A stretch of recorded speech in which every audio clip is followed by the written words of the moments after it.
The objective of the sideline trap is to limit the available area for the thrower to deliver the disc to a receiver, thereby providing the greatest opportunity for the defense to generate a turnover. The basic trap mark is centered on the thrower and parallel to the sideline. But we can help our defense by making some adjustments. So when the thrower is looking downfield for a receiver, we want to shift our mark forward, thereby preventing any inside-out throws back towards the center of the field.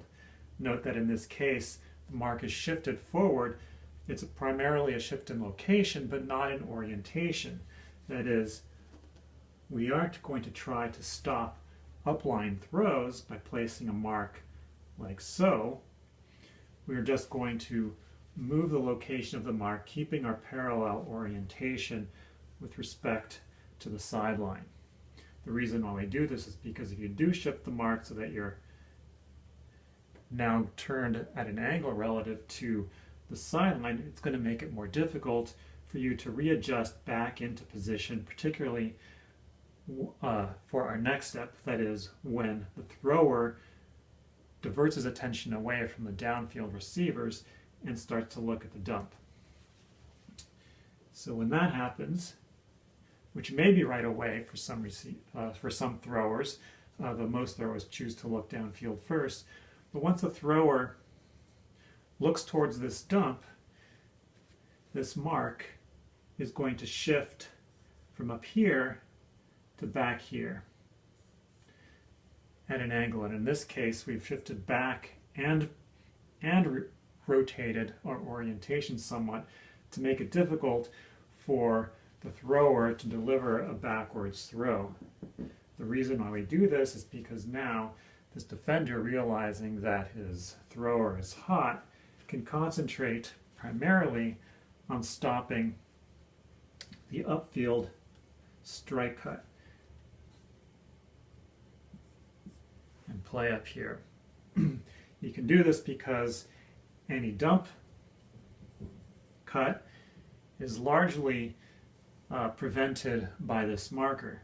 Now this marker is not going to try to stop any straight back dumps at the expense of allowing an inside out throw. You'll put pressure on any straight back dumps, but don't jump over too much, allowing the thrower to get an inside dump cut, at which point the trap gets broken. If there is a straight back dump, we can always place the trap back on again very quickly.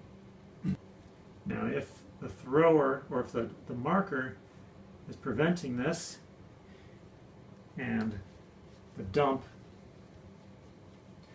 does make an upfield cut, this defender here can be very opportunistic.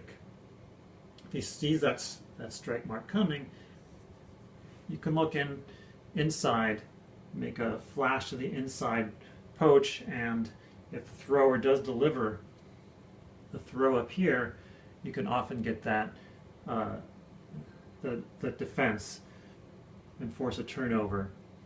Sometimes this marker will spot that thrower and instead look for an alternative receiver for the disc, but at that point the stall will usually be getting high.